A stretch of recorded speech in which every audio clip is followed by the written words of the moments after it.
Only one type of burger. For every pallet. Fries are extra. Large in size. We've got the shakes. Going over the brim. Hey, this is Chris from JCW's. Put a positive, delicious spin on your day at any one of our 5 locations.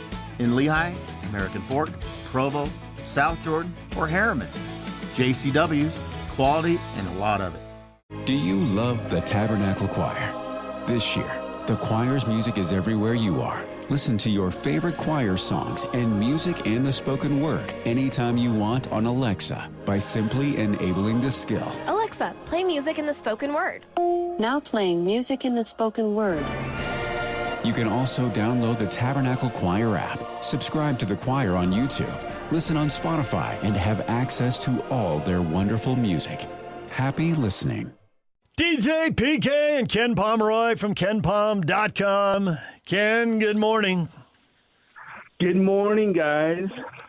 You're going to ruin March Madness. You realize that?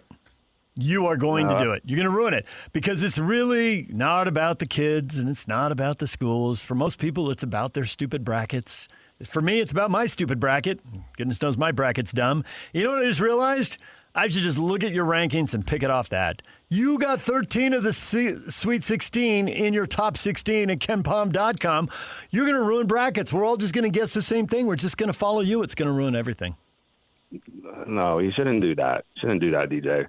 We are in an era of, certainly the last 2 seasons, we've lacked the really shocking upsets that the tournament is known for. No question about it. Things have gone a little bit more according to chalk than maybe we'd like to see. But I think that will change. I think clearly like the best teams are better than they used to be, but I also think you have I made this comment yesterday about Kentucky and Iowa State when, people talk about the transfer portal and NIL, like Iowa State's not really using the transfer portal or NIL very much. And they outperformed Kentucky, who uses both of those things to the max. So I still think there are upsets in the future tournaments, but obviously the last 2 seasons have been pretty lacking in that regard.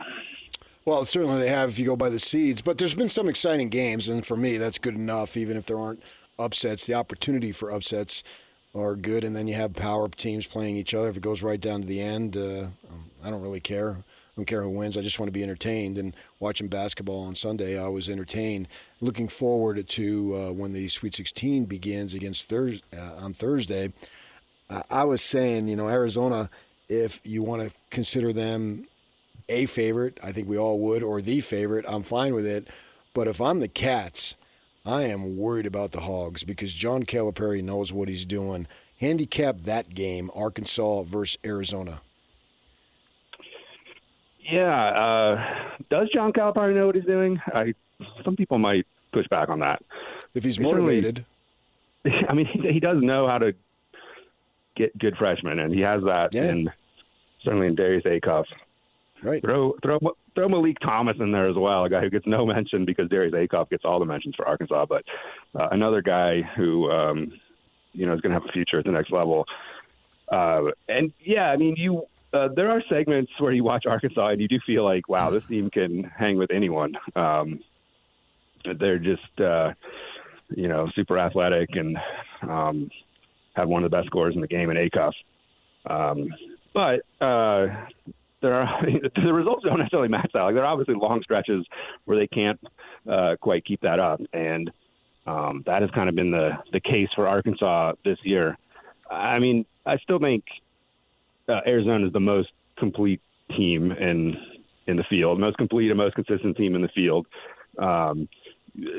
Utah State gave them a great test, but still, you never really got the feeling that Arizona was going to get threatened. The issue for Arkansas is that they're not very good defensively. They don't rank inside the top 50 in my defensive rating. And that, typically is not a good sign for going deep in the tournament. You can definitely overcome it. Sometimes you can fake good defense for a couple of games. Sometimes you mentioned the motivation. Certainly if there's players are a little more motivated, they can improve their defense. But 275th in 2-point percentage defense And we know what Arizona's calling card is. They're not shooting threes. They're trying to get to the rim. And it seems like not a great matchup, certainly when it comes to Arizona's offense against Arkansas's defense. All right, I'm going to go put a thou on the Cats then. I thought just with the eyeball test, Michigan early in the year looked dominant, and so did Arizona, and then Duke really started rolling. And I thought those three, in January, it was clear they were going to be 1 seeds. Who was the fourth 1 seed going to be? It ended up being Florida over Houston. Now Florida's the first 1 seed to lose. I had them losing in the Sweet 16. They lose in the second round. I bet a lot of people picked against them. I don't know that people believed in them, but I think everyone believes in the other three. But the other three haven't exactly. Arizona and Duke have been pushed. Do you think they're getting to the Final Four? How many more of the 1 seeds are going to make it? I would guess that one of them goes down before the Final Four. I mean, people don't realize how hard it is for all 4 seeds to get to the one Final Four, but every year it's like, a 4% chance or something. And so the fact that we lost one already, I mean, it's not unusual for a 1 seed to go down in the second round. And Florida faced the issue where they were not on the level of the other three, and they also were placed in a region with Houston and Illinois, like two of the best non-1 seeds in the field. So it was already a bad combination. They couldn't even get to the point where they played either of those teams. So yeah, I do think one of those other teams will go down. You're probably wondering, hey, who is that? And I am. I think the temptation is to say Duke, because they really have not looked like themselves really in the ACC tournament or in the NCAA tournament. I guess the second half against TCU, they kind of turned it on, but Cam Boozer has actually really struggled in a way. I say struggle. I mean, it certainly hasn't looked as good as he did during the regular season. But what's funny is, I for each game that's played, I have a game MVP that's kind of computed automatically from box score stats, and he's won the MVP for Duke in both of their first 2 games. So he's still been pretty good. He maybe hasn't been great, but he's been good. Patrick Gongba looked pretty good coming back from injury against TCU. That was a really important step for Duke. They do need him to be there for them to go deep. So maybe it's Duke. I will say Michigan, though. I'm going to say Michigan is the team that fails to get there. They're just a bit too inconsistent for my case. Their peak is clearly national title level, but their floor is lower than I think either Duke or Arizona. What did we miss about Texas? I mean, nothing. It's like, you go back to 2 years ago, what did we miss about NC State? It's like, it's just a way of the world. Teams in the middle of these power conferences, like they're capable of beating really good teams when they play well, and they're capable of losing to bad teams when they don't. That's why they're on the bubble. I mean, to some extent, are we that impressed that they, beat NC State? Are we that impressed that they beat BYU? I mean, no shade on BYU, but we know what they were at the end of the season. The Gonzaga win was more impressive, but Gonzaga's another team that's, they were missing arguably their best player, but certainly at the very least their second best player. Yeah. And they weren't quite as good as they were in the first half of the season once he got hurt. So I don't know. They played well. There's some, I think, fortunate matchups that they've gotten. But, when you get to the tournament and you have, power conference size and athleticism, like you can compete with anyone on a given night. The shot luck goes your way, and to some extent that's in the case for Texas in the first 2 rounds. Because I was really impressed with that big guy, Vitas Gerulaitis, or whatever his name is. He's recycling jokes. He's already used it. He had a new audience. It worked. I forgot his name. I don't know how to say it. Vitas Gerulaitis. I speak English. So you go to an Argentinian tennis player from the 80s. Okay. Well, there's a lot of letters in there that look the same. Sure. Whatever. All right. Ken, explain Alabama to me. Because my genius, I'm figuring, hey, this bracket, it's going to be mostly the highly seeded teams are going to do what they're supposed to do. There's going to be a lot of chalk. But there's a team that gets seeded and then they lose their second leading scorer because he gets arrested. That's the team that's going to go out. And naturally, they crushed two teams. And they obliterated a Texas Tech team that won their first game in the tournament easily. Explain it to me. What is going on with Bama and how much further can they go? Yeah, pretty good. They're one of the bigger surprises. I would have. I mean, it's not so much that they've won two games, but they've been just so impressive in doing so. Like they weren't really threatened in either game. Yeah, I mean, the game against Texas Tech, they went 19 for 42 from 3-point range, and I was just mesmerized by watching that game. And of course, they were for a while. The broadcast crew, they were invoking, last year's BYU game in terms of, will Alabama set a new record for 3-point makes in a single game? They missed their last 4 or 5 down the stretch and were unable to do so. But the point is, they were rocking it like a 50% clip from 3-point range for most of the game. And when you do that, you're going to be hard to beat, especially at that volume. So there was that. I mean, definitely, some surprising performances from role players for them, guys who have really stepped up, and that's helped. But the bottom line is, when you're putting the ball in the basket and you're playing at a high pace, that bodes well for you. So I don't know, kind of like it's a little bit of fool's gold. Like they're not as good as they've looked for these two games, but will be an interesting matchup with Michigan. I mean, that's interesting. I don't know if interesting is necessarily the word, but it will be entertaining at the very least, because both of those teams like to get up and down the court. And if both teams are clicking, I mean, this could be a game where both teams are into the 90s and possibly the hundreds. And if PK, if all he's about is being entertained and he doesn't need the upsets, which I can respect that point of view, I think he will be entertained by that matchup. Cool. I've got good news and bad news. Here's the bad news. Most protein bars are packed with sugar and unpronounceable ingredients. The good news? There's a better option. I'm Will, and I created IQ Bar plant protein bars to empower doers like you with clean, delicious, low-sugar brain and body fuel. IQ bars are packed with 12 grams of protein, brain nutrients like magnesium and lion's mane, and zero weird stuff. And right now, you can get 20% off all IQ Bar products, plus free shipping. Try our delicious IQ Bar sampler pack with 7 plant protein bars, 4 hydration mixes, and 4 enhanced coffee sticks. Clean ingredients, amazing taste, and you'll love how you feel. Refuel smarter, hydrate harder, caffeinate larger with IQ Bar. Go to eatiqbar.com and enter code BAR20 to get 20% off all IQ Bar products plus free shipping. Again, go to eatiqbar.com and enter code BAR20. Hi, I'm Cindy Crawford, and I'm the founder of Meaningful Beauty. Well, I don't know about you, but I never liked being told, oh, wow, you look so good for your age. Why even bother saying that? Why don't you just say you look great at any age, every age? That's what Meaningful Beauty is all about. We create products that make you feel confident in your skin at the age you are now. Meaningful Beauty.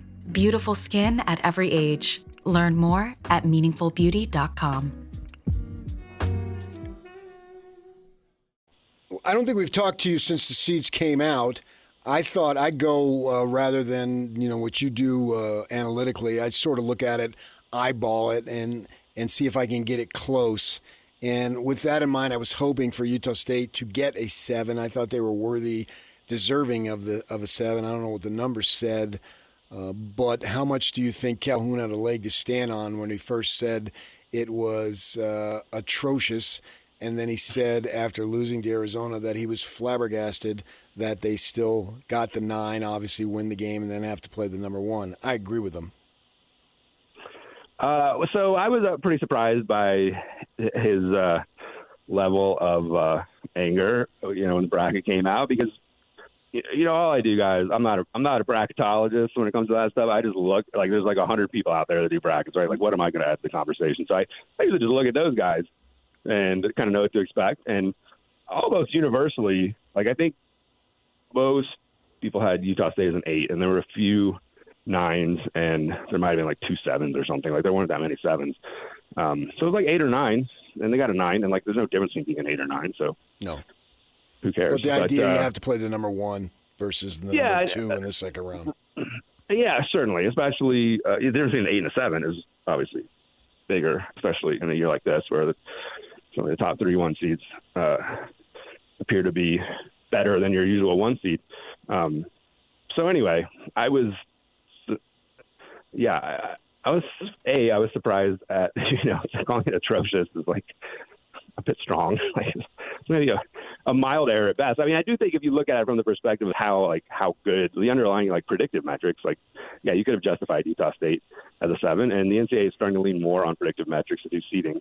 So from that standpoint, it could have been a 7. But again, differences in one or 2 seed lines are generally small potatoes. Like playing a 1 versus playing a 2, but you're gonna have to beat somebody really good eventually. And yeah. I don't know. I was really surprised you brought it up again in the post-game press conference after Arizona. I was like, just let it go, man. You had the best season in program history. Yeah, I get it. Hey, everybody says, well, they don't want to play us. We can't play these teams and blah, blah, blah. I'm thinking then if you don't want to play the number 1 seed in the second round, then make your schedule easier so you get a 10 or 11, and then you don't have, or 12, and then you don't have to worry about that. Yeah, it's kind of weird how that works out, The bracket is nobody really talks about it because they want the bracket to be goofy and chaotic. But, yeah, it is a bit unfair, right? You get you look historically at teams that make deep runs in the tournament, it's definitely more likely to come from a 10 or 11 seed than it is from an 8 or a 9, which, that probably shouldn't be the case. That's why the NFL, who always seems to get this stuff right, reseeds every round. And the highest seed gets the lowest remaining seed. And so if you're the 1 and a 13 pulls an upset, great. We just beat a 16. Now we get to play a 13. But that would ruin the brackets, which back to the start of the segment is part of the magic of this tournament. People love their brackets, and if they're constantly being reseeded, then it's not the same thing.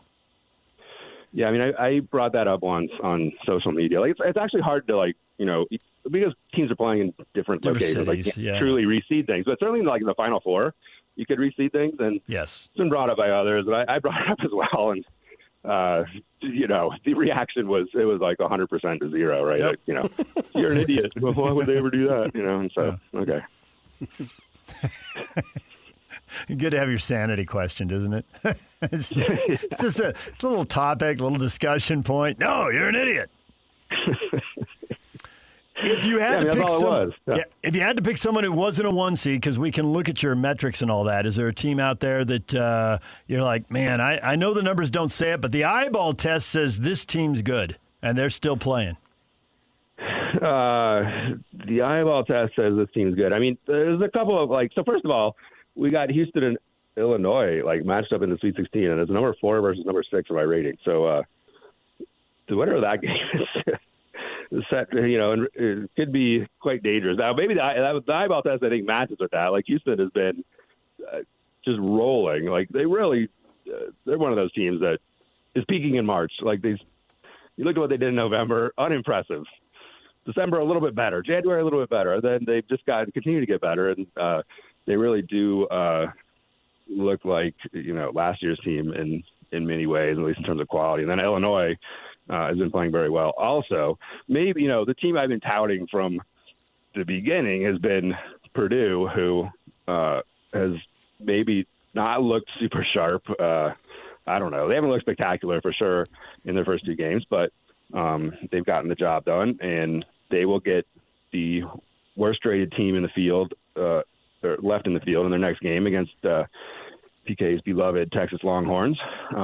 So, it should be a favorable matchup, and then they potentially get Arizona after that, Arizona or Arkansas. So that's a team that, they do not knock your socks off when you're watching them play, but they do have the highest-rated offense in the country, and if they could just be, semi-competent defensively, they're a team, PK, I think you should put another 1,000 on if you want to. 1,000. Maybe I'll go 2,000. 5,000. Another thou, PK. Let it rip. Where art thou, thou? I'm wondering if you've ever noticed that these veteran teams, not necessarily the players, but the programs, like it's all about the NCAAs, right? And that's how they're going to be judged. Michigan, Michigan State. You just said Purdue. And now Houston is getting in that category. Not necessarily that they sleepwalk, but they don't maybe give their best performances in January and February because they know it's all about March. Have you noticed any of that through your years of watching this? I've had that theory for certain teams. Yeah, I mean, it's one of those things that's it's hard to prove.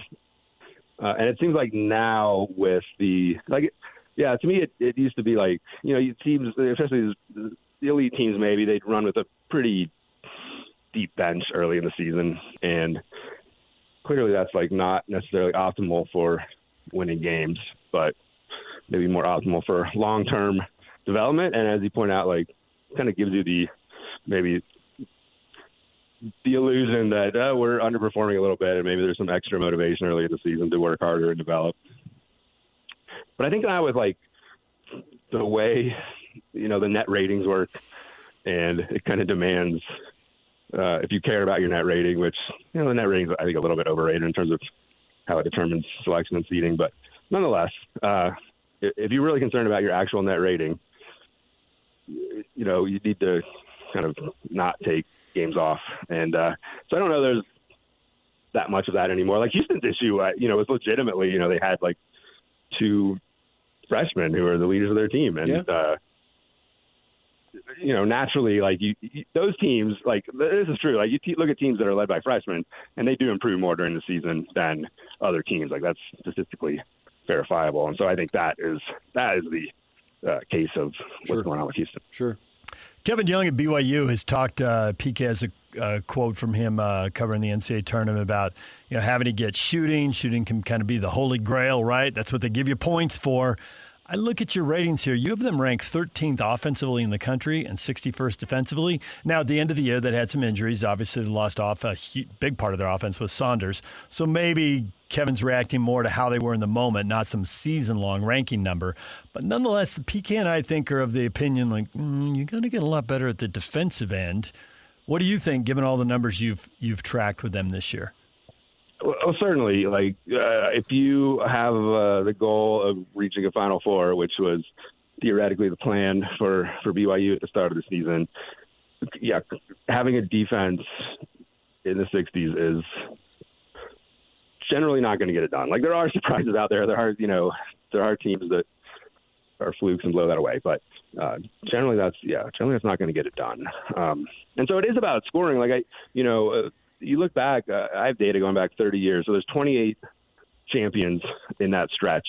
We don't know the champion this year, and obviously 2020 we didn't get a champion. So 28 champions in that stretch, and 25 of them had a better offense than defense, which is actually what makes this year pretty weird because you look at the top teams. Florida's out now, but all four seeds had a better defense than offense entering the tournament, which is one reason why I was pretty confident that all the one seeds were going to get to the Final Four, and why I think you're probably going to see at least another one go down. Like they're not built in the same way that past champions have been built. So there's no question, like if you're going to have a great side of the ball, like it's a little bit better to have a great offense and a great defense. But if you're going to go to a Final Four, or certainly win a national title, like you have to be. You can be great on one end, and then on the other end, you still have to be like something very close to great. We will leave it right there, Ken. Please don't get more accurate at kenpom.com because you're just going to wreck everybody's brackets. And that's the magic of this tournament. Once your team is gone, staring at your bracket. All right. Well, your excellence. I don't think you have to worry about that. Like history will tell you, like there's going to be some bumps in the road. All right. Your excellence could be a problem. That's all I'm saying. Thank you, Ken. All right. Thanks, guys. Appreciate it. Yep. If you go to kenpom.com right now, they highlight the teams that are still in the tournament. Well, Ken does. He highlights the teams that are still in the tournament. And number 5, number 11, and number 15 are not highlighted in pink. They're in white. Those are the 3 teams that he had ranked to get to the Sweet 16 that didn't get there. And then Arkansas, Iowa, and Texas at 17, 22, and 31 are the 3 that are there. Other than that, he's just on point. It's just like, he does his numbers, and here's the top teams, and 13 of the top 16 are still playing in the tournament. So they work, That is Ken doing his thing. I guess that's why the NCAA selection committee uses his numbers. Sure. How about that? Yeah. When we come back, everything you missed in this show, next. Stay with us.